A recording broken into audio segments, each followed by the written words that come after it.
Hey there, and welcome back to the RV Canucks, Canada's go-to podcast for part-time RVers and weekend wanderers. We're your hosts, Melina. And I'm Dan. And this is episode 60, Bears, Stairs, and Repairs. We've got quite the episode this week. We've got a bear on the loose, a busted toe, and a plumbing leak that just couldn't wait. You got it. So we are sharing what tools and parts we were glad that we already had on hand at the campground in the trailer, which ones sent us scrambling to the nearest hardware store, and how to be bear aware when you're camping in a park with active wildlife. I took one for the team. Literally, I had a bit of a misstep on the stairs, and I really did a number on my toe. And so it's a good reminder of why a first aid kit is so important in your RV. Yep, so grab your camp chair and maybe your bear bell, because this one's full of practical tips, a few laughs, and just a little limping. Let's get into it.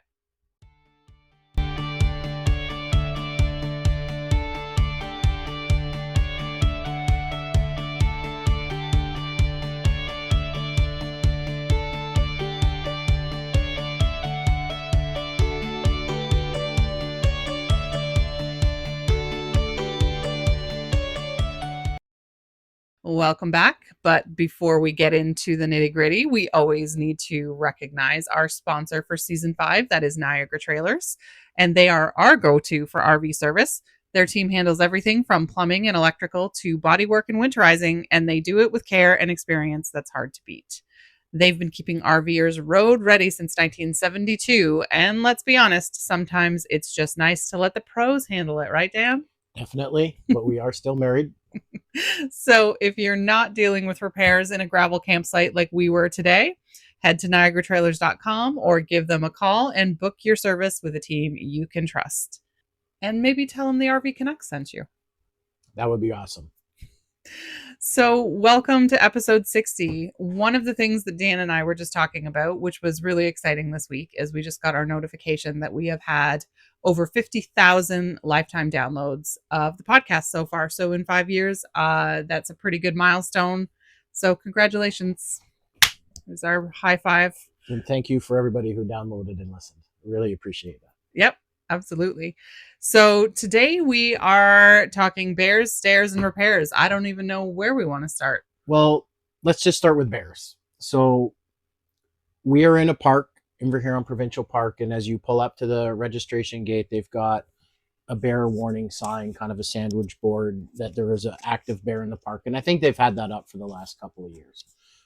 I'm just going to qualify everything that we say. There's backcountry bear safety, like you're paddling your canoe, you're on a big trip in Algonquin or Temagami or wherever you might do that in North America. That's one type of bear safety. We're going to talk about like bear safety in a park, that kind of stuff with your trailer, because I think the two are like materially different preventative measures. Yeah, one of the reasons we wanted to talk about this is because the sign is here very frequently for a number of years now. And we've been to other parks where there has been very heavy bear activity. Pancake Bay was one of them on Lake Superior, where they would be all over the kind of dump area, garbage area in the park, and people would get in their cars and just like go over and watch the bears eating garbage. Well, they had a bear trap set up, right? So they were trying to catch a nuisance bear. Yeah, for sure. And I think why it's worth us talking about is because this sign is here. Like, this bear has obviously been around a long time, or bears, and which means at this point they're probably, pretty used to people being around, right? Which, over time with wildlife, that can tend to make them a little more bold or a little less afraid, and will, be in situations where they might migrate into the campground proper. So you want to make sure as a camper that you're being, pretty respectful and responsible with how you are, treating your garbage, your food waste, etc. I think probably this is a collective experience for everybody, that if we all do these things, we all keep away nuisance bears, or we don't create nuisance bears to begin with. So real simple stuff is like, let's not panic. First of all, like, you can still enjoy a great camping trip. But when it comes to your garbage, take your garbage away at the end of the night, go put it in the trash can, probably by the comfort station or the entrance to your campground loop. Get rid of it that way. Don't leave it tied up to the back bumper or tossed underneath the trailer or something like that. You got to secure your garbage. Food scraps. So if you've got, inevitably you're going to have a few small crumbs fall for sure, but don't be tossing I don't know, the end of a kid's uneaten hot dog into the forest, for example, right? If you keep all that kind of food away, there's no reason for the bear to come near your campsite or to create the conditions where it thinks it's comfortable coming near your campsite and other people's to go do that kind of thing. So that would be one of my first big tips. Yeah, and I think one of the other things which, people don't tend to think about a lot, and certainly, I mean, we're probably 50-50 now, where we wash our dishes inside the trailer in the sink, or we wash them in a bucket outside the trailer, just depending on where we're cooking. We cook over the campfire a lot, and certainly when we were tenting, that's what we did. We just boiled some water and washed our dishes in a bin. So one of the things that the provincial parks asks you to do is take that water and dump it down a vault toilet, as opposed to like tossing it into the trees behind your campsite, for example. And that's because if there's little bits of hot dog or little bits of food, that's going to be an attractant, and not necessarily even for bears, but for trash pandas and what are those things called again? Raccoons. Raccoons. It's been a long day. Raccoons and other critters that you don't want in your sight. Right, like at the end of the day, you're going to walk around your campsite, maybe fold up the lawn chairs, make sure they don't get rained on. It's the same idea. Walk around your campsite, make sure you put all the food away into your fridge, which is what we'd all do in an RV, and that's perfectly fine. I guess if you're tent camping, make sure that you put it into your car and lock the trunk or the tailgate with your truck cover.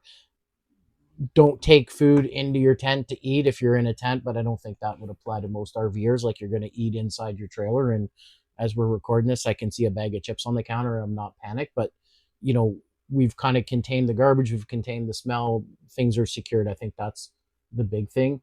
I would say bears are real, right? You don't, but you don't need, when they say that there's a sign at the front, like, you don't need to see the bear for yourself to believe that the bear is out there. Times have changed is the point that I'm trying to make. We live in Midwestern Ontario. We're at a campground that's an hour and a half, maybe two from the greater Toronto area, an hour and a half north of Kitchener-Waterloo. There didn't used to be bears here when I was 12 years old. This was not a thing, and there are now bears here. Isla and I went camping in Temagami, and we saw 3 bears in 20 minutes. And it wasn't the same bear, trust me, but we saw 3 bears. So bears are a real thing. They're out and they're active, especially in the spring, because they've just come out of hibernation, and all those easy meals like berries just haven't quite bloomed. So they're a real thing. Take some simple steps, but like, let's not panic is the point that I'm trying to make. Probably also, if you're unaccustomed to the area that you're in, getting the local advice from the park staff is probably a good one. When we were in Jasper, kind of the general advice in that area was to have bear spray. So we picked up bear spray at a local outfitter in town, and we kind of kept it up in the cupboard where we keep, the wine. So maybe if you're ever in our trailer visiting, just be careful which bottle you reach for in the middle of the night. But we had bear spray, and if you're out in the woods walking around, just take the local guidance. You can have a bear bell too. But by the same token, unless it's a nuisance bear and you surprise it, it doesn't want to be around you any more than you want to be around it. And if all things go well, you're not going to see it.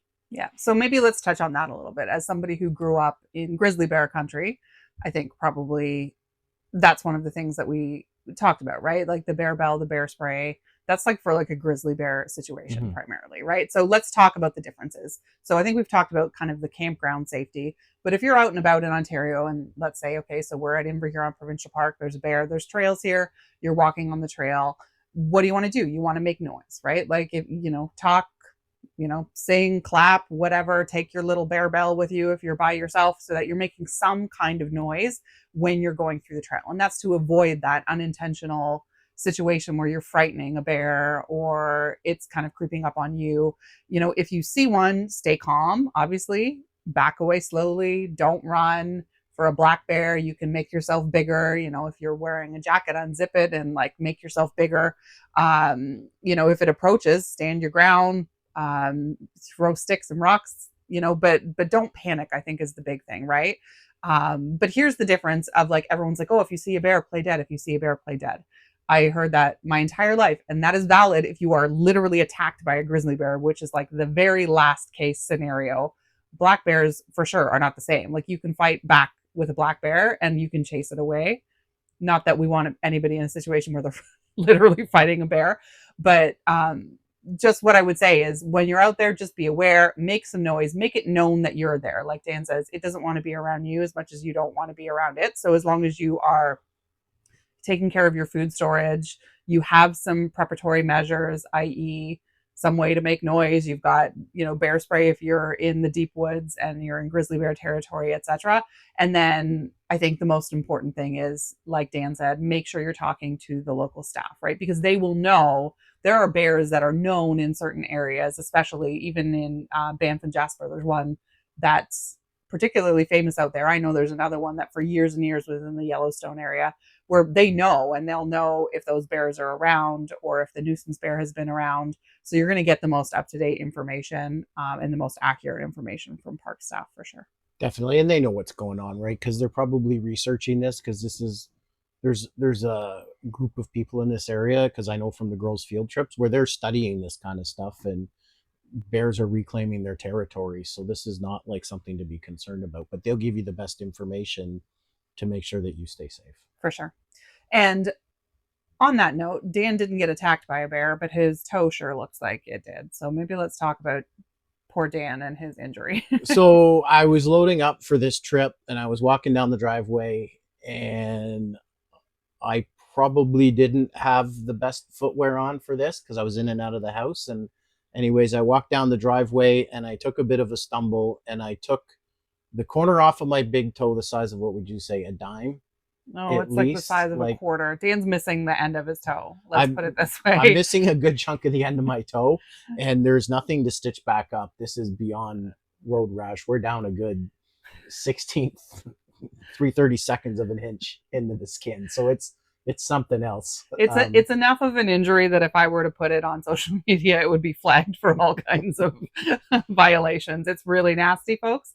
So, I think it's bad enough that I was in my office working with the door closed, and Dan is on the other side of our brick house, and I could hear him yell. And so I think when we're talking about this episode today, we're talking about, well, number one, poor Dan. Like it's not any fun to be camping. It's rainy. He can't put any shoes on right now. So but I am thankful that we have a fully stocked trailer with a lot of really good first aid supplies in it.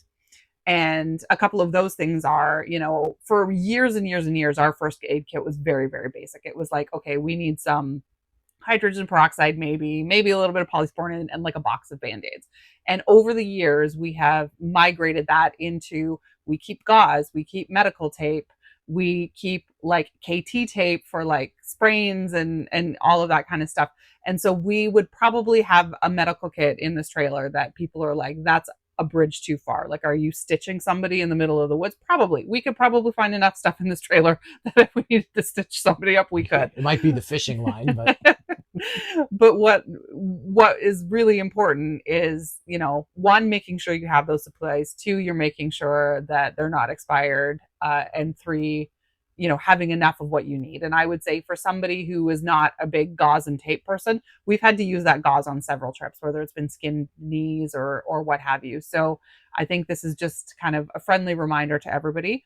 Check your first aid kits, make sure like the polysporin isn't expired, and make sure you have some painkillers and enough of every size of Band-Aid that you might need for every eventuality. And then you will be completely fine with whatever you encounter. And I'd probably toss in there, it's along the lines of a first aid kit. You're probably going to want to make sure you have like a thermometer, especially if you have small children, just so you can do a quick temperature check on fevers if somebody gets, like an earache or something like that. Because we were out driving today and we went past a hospital, and I was like, I remember being there with one of the girls, and it's not like first aid, but we needed to have that kind of stuff. And keeping your type of pain reliever, for us it's Tylenol, so having that stuff handy is important, and know where it is and check it out. Because like for sure we had to go update the polysporin we had, and we had to restock with a few more gauze and Band-Aids because I've been chewing through those. And so having that stuff on hand that for your family is important, I think, is what we're saying. Mm-hmm.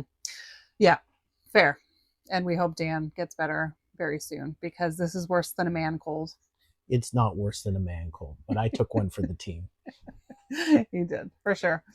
So let's talk plumbing, because I think that has definitely been the bulk of our day. It's if you follow us on social media, you would have seen a post where we showed the tiny little drip that was coming out of the cold water connection in the shower. And if you're not following us on social media, what are you doing? You can find us on Instagram, TikTok at RV Canucks.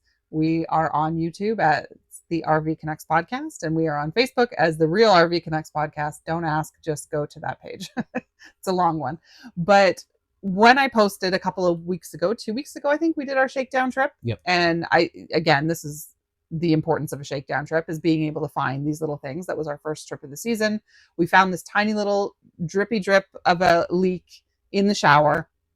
From the photos that we've put on social media, or the video, I should say, we have a corner shower, right? So the leak happens to be in the very tip of the corner where the water pipes go up through the wall to feed the shower. It's right at the bottom. There's like a T connection. And that's where it was dripping. Unfortunately, because our shower is not huge, it's 36 inches, but it is directly across in the very corner. If I could stick my arm underneath, I still couldn't even reach where it was leaking, let alone be able to access to fix it.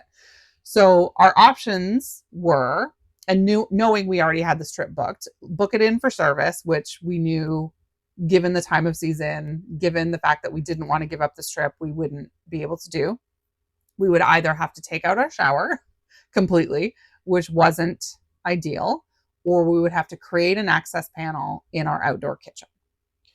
Right. So we obviously made the decision to go in through the outdoor kitchen. So what that involved, we don't have an elaborate outdoor kitchen is what I'm trying to say. We have a small little fridge, and we have a cooktop that slides out, but the sink stays in. So you can imagine that one, that's those kind of outdoor kitchens are like maybe 24 inches tall. Mm-hmm. So removing the fridge was pretty easy. We took that out of the way. That let us get to a wall. And what we used there was an X-Acto knife to score the wood to make a nice clean cut and gain ourselves access to the area where the leak was. And the reason that's important is because it's in a part of the trailer where we haven't done any serious cosmetic damage to the trailer, right? It's not in the main living area. It's in the outdoor kitchen tucked behind the fridge. So we needed to use an X-Acto knife to get in there to do that. Through the paneling. Yeah. Through the paneling. Once we got through 2 layers of paneling, and you're doing this very carefully, keep in mind, right? You're just scoring the wood and working it very quickly or very softly so that you can, pull a couple of staples, snap it back, and have a clean cut. And then you're opening up an area, feeling around with your hands to make sure you're not cutting into any more piping. And then we finally get access to the PEX connectors. Yeah.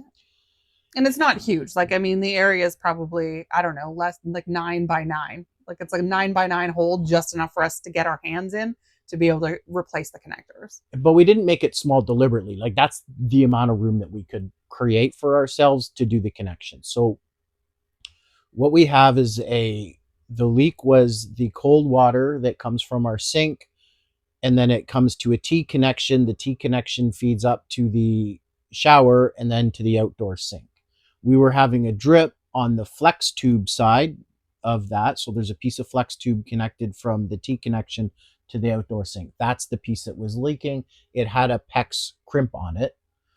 The PEX crimp was extremely difficult to get off. So first of all, the PEX crimp removing tool does not work because flex tube is flexible and it's soft. So you're not able to put enough pressure to break the crimp. Yeah. So what that involved was a trip to the local home hardware store in Kincardine, which is probably a tourist destination in and of itself for home decor. I was not mad about this. This is my favorite home hardware in all of Canada. And so props to whoever does the buying at the home hardware in Kincardine, because I love to go there and just wander around. Beautiful carpets, beautiful light fixtures, more knickknacks than you can shake a stick at. It's literally perfection. And it's really set up for that cottage type beach house decor. So we had to get end cut pliers. We used end cut pliers to cut the crimp of the PEX and twist that off carefully. The whole idea, we're trying to be careful to not disrupt the other joints. We eventually get the flex tube off, we get the crimp off.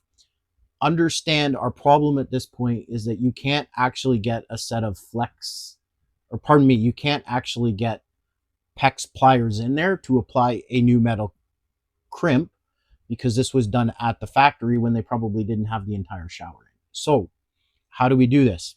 Well, because I watched lots of YouTube and looked at many different types of connectors, I was able to find a PEX plastic connector that you use clamps on. Or pardon me, I was able to find a PEX connector that's plastic that you can use pliers on. So we used that.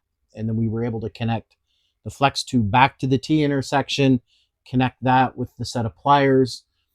Fingers crossed, knock on wood. It's been 3 or 4 hours. We still don't have a leak, but we're still watching it, is the point that I'm trying to make. The So benefit let's just, the story will continue. the benefit of that connector actually is it takes up more surface area. So I think because essentially when they're building these trailers, they're using what's on hand, and all of these trailers are plumbed with PEX, right? So you're using PEX connectors on materials that you really shouldn't use PEX connectors on it, which I think they're okay. It's lasted us 10 years before it started to drip, right? So, I mean, it was doing its job up until this point. But the connector we have on there now covers more surface area. So the compression is such that I think we'll be okay with this flex tube. I think it's a better connection for what we need. What Dan failed to mention is when we turned on the water and fixed that problem, the hot water connector that was right beside it also started the drip, drip, drip. So these two were just perfectly timed that they were going to fail at the same time. And really, probably what would have been the smarter thing anyway is to replace both of them anyway at the same time, because then we don't have to go in there again. But then we had to start the process all over again and then do the hot water connection. But as Dan said, knock on wood, so far so good. So we're a couple hours in, we've used the water, we have the water pump on, it's pressurized, we're good to go. So at this point in the story, we have a brand new X-Acto knife, which probably people have that, but I've picked up a super sharp X-Acto knife to make the cuts. I picked up end cut pliers to get the crimp off. I already had pliers to put the new PEX clamp on, but I did my research on YouTube to find this product, and I ordered it from Amazon.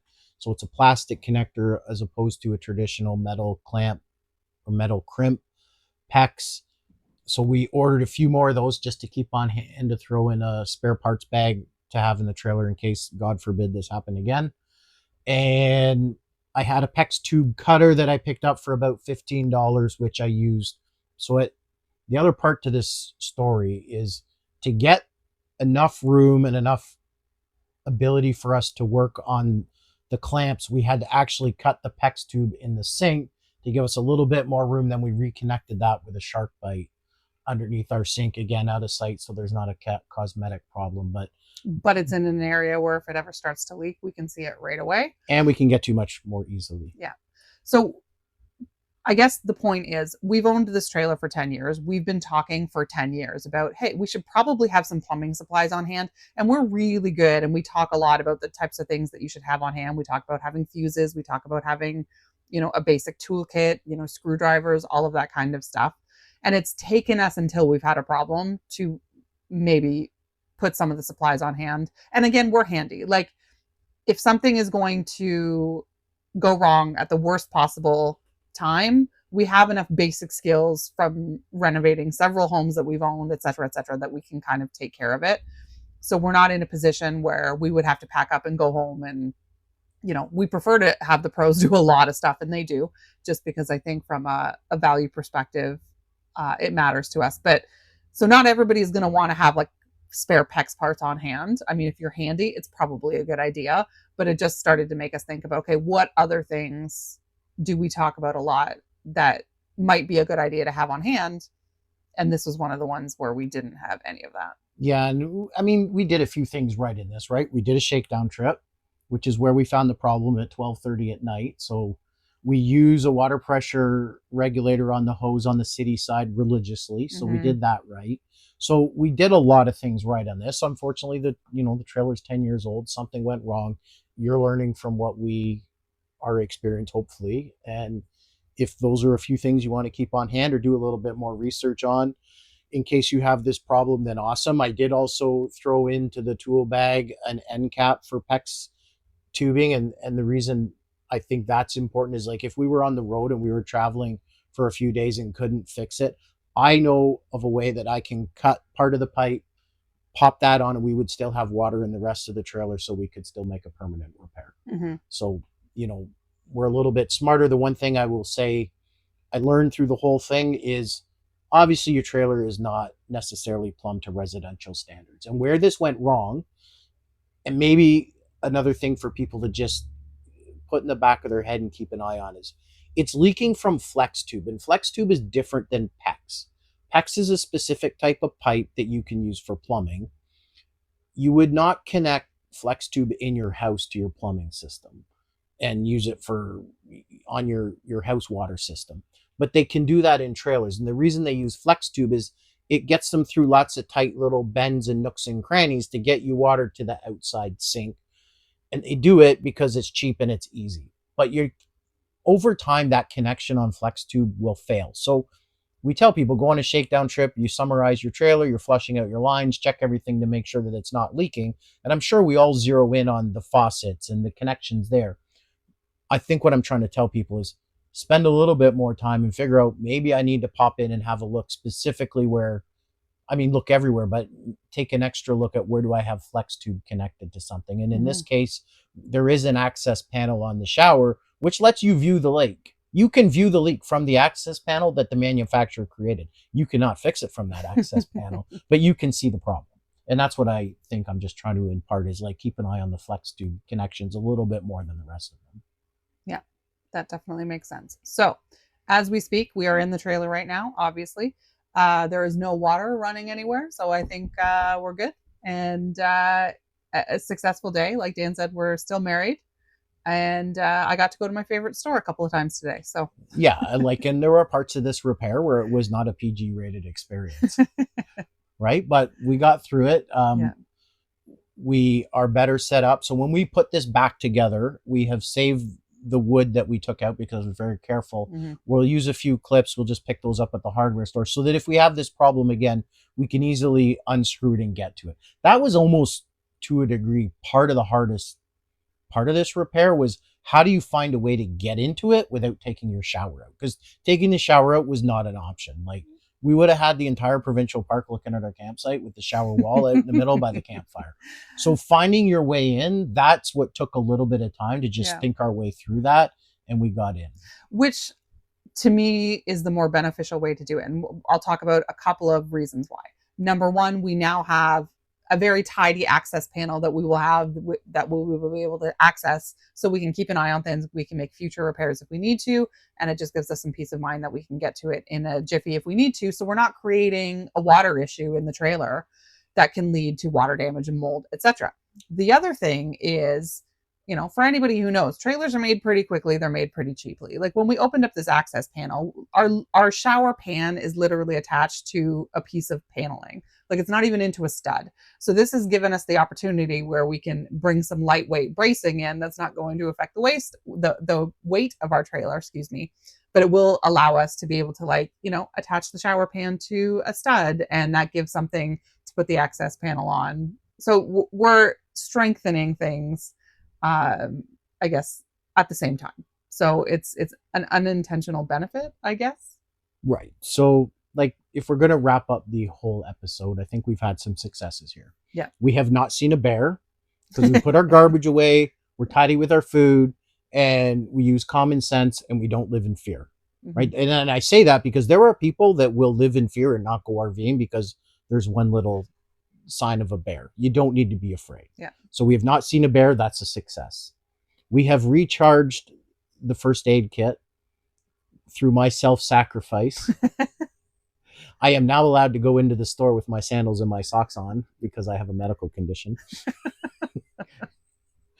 And we have fixed the plumbing leak, knock on wood. Yes. And made ourselves a little bit smarter, and hopefully yourselves. Yeah. And one more thing that I will say that I am constantly glad we have a tiny little kind of space heater fan thing that is in the girls' back bedroom. And because, we travel a lot of places where it's very, very hot, we only have one air conditioner on the roof. So their bedroom in the back gets very, very hot. So they have this fan that they keep there from time to time. And that thing has come in so handy, whether it's like blowing it on wet shoes to like dry out shoes, or in this case, I've got it set up kind of underneath. So it's just kind of blowing underneath the shower. So like any repairs we made, there's drips here and there. We can make sure that that is completely dried out. We're not going to get any mold. We're not going to get any mildew. And so that thing has been so handy for me so many times. And it's one of those things that you would never really think about, but it's top notch. So highly recommend. Definitely. I think We've exhausted the issue. Now we're going to go have an adult beverage and start a fire and make some homemade chili for dinner. I shall indeed retire to my fire, my chili, and a cold snack of my choice. Okay. And we will see you next time. Thanks for joining us. Bye bye. Bye bye.